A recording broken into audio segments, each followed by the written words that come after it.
Our programs offer many languages. Please visit suprememastertv.com/schedule. It is estimated that this monumental geographic spectacle began to form around 1.84 billion years ago. Grand Canyon Genesis and the Native American First Nations. Continue watching to find out more.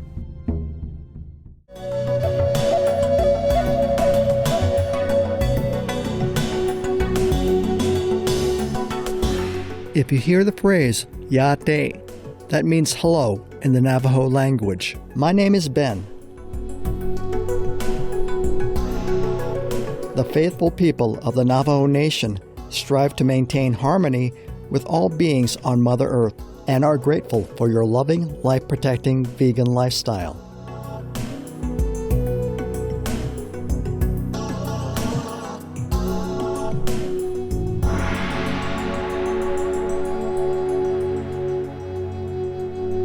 Welcome to Grand Canyon Genesis and the Native American First Nations.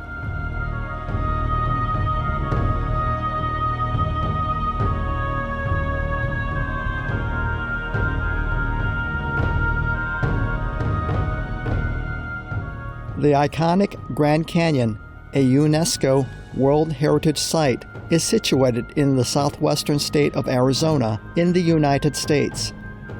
Stretching across 277 miles or 446 kilometers in length, up to 18 miles or 29 kilometers in width, and as far as 6,000 feet or 1.8 kilometers in depth. This immense and astoundingly beautiful landmark is also visible from space. It is estimated that this monumental geographic spectacle began to form around 1.84 billion years ago, when igneous and metamorphic rock melted at the inner gorge. Named Vishnu Schist after the venerated Hindu god Lord Vishnu, the ancient bedrock originally took the form of mountains, which geologists believe may have been higher than those of the present-day Himalayan peaks. Over the next 1.5 billion years, the peaks of the schist were worn down by intensive erosion.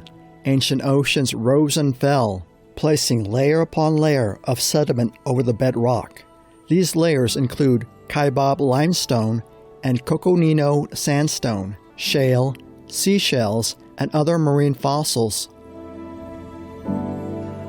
Like the rings of a tree, each segmented layer is unique, recording an environmental description for each particular geological age. The fossils date from between 1.2 billion years and 270 million years ago, but there are no dinosaur fossils, as all the rock layers within the Grand Canyon predate the dinosaur period. Geologist Clarence Dutton visited the Southwest in the 1870s and deduced that the entire Colorado Plateau had been formed and uplifted like a massive staircase.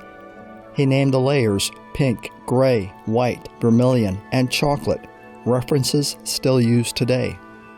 The raising of the Colorado Plateau to its present height occurred between 70 and 30 million years ago. 6 million years ago, the Colorado River was born, and the erosive power of some 500,000 tons of water per second has carved through the ancient layers of rock to form the present canyon.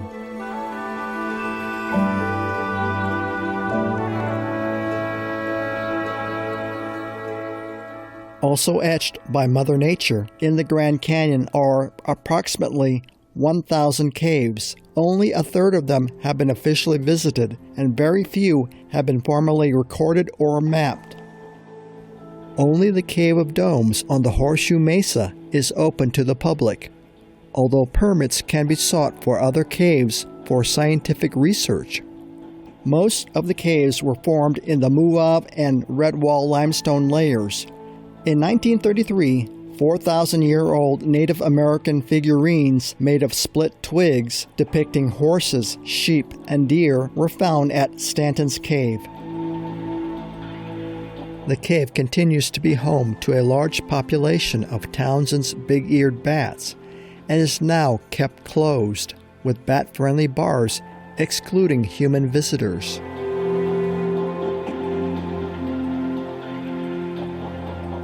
The Grand Canyon contains several major ecosystems and is home to more than 1,500 plant, 440 bird, 90 mammalian, 47 reptile, 9 amphibian, and 17 fish species.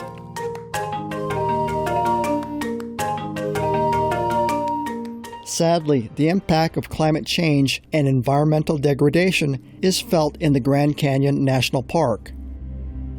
The California condor is threatened with extinction, and California's bighorn sheep populations have dwindled from 80 to 30 locations as warming climates and reduced precipitation have had dramatic consequences on water availability throughout the Southwest.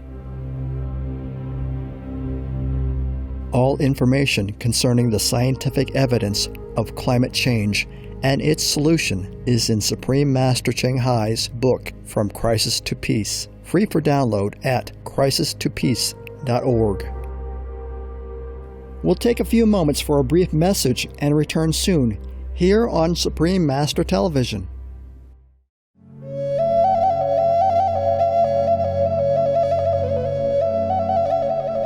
Welcome back to Grand Canyon Genesis and the Native American First Nations.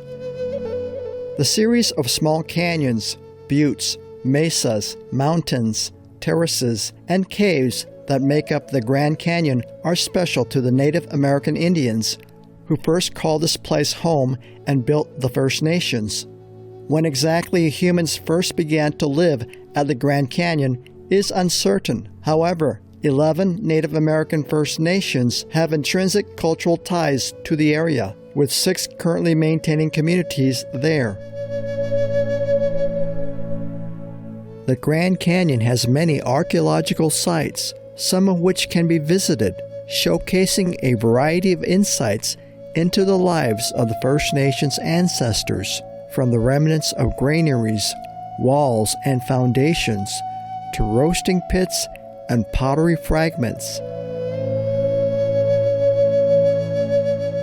The Zuni, or Oshawa people, renowned for their construction of cliff dwellings and multi-storied houses, have lived in the southwest of the United States for thousands of years as part of the Puebloan Native Americans. They possess a language that is unrelated to any other Native American speech. According to legend, the Zuni emerged from a series of underworlds to appear atop of Mother Earth at Chimik Yanakaya Dea, or Ribbon Falls, at Bright Angel Creek, a tributary of the Colorado River, in the Grand Canyon, a place, it is said, where time and the reality of the fourth world, or dimension, began. For the Zuni, this place is sacred as a reminder of their connection to Mother Earth.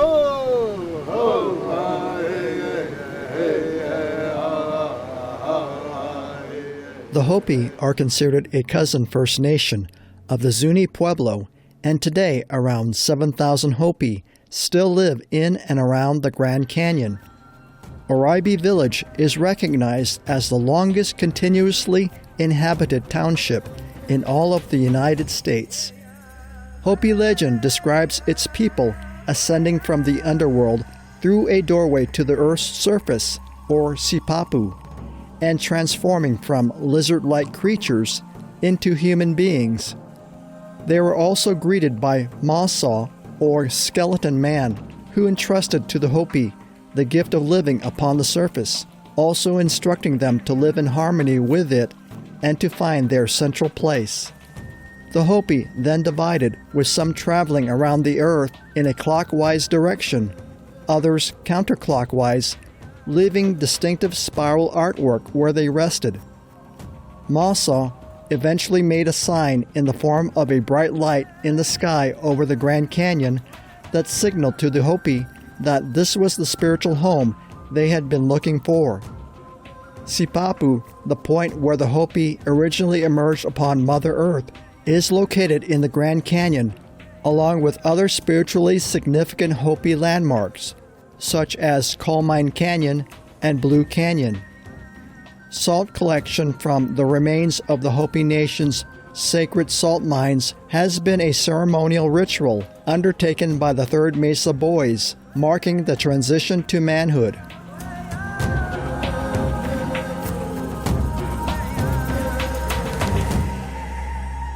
Today, the Hualapai First Nation is the caregiver of approximately 1 million acres within the western region of the Grand Canyon.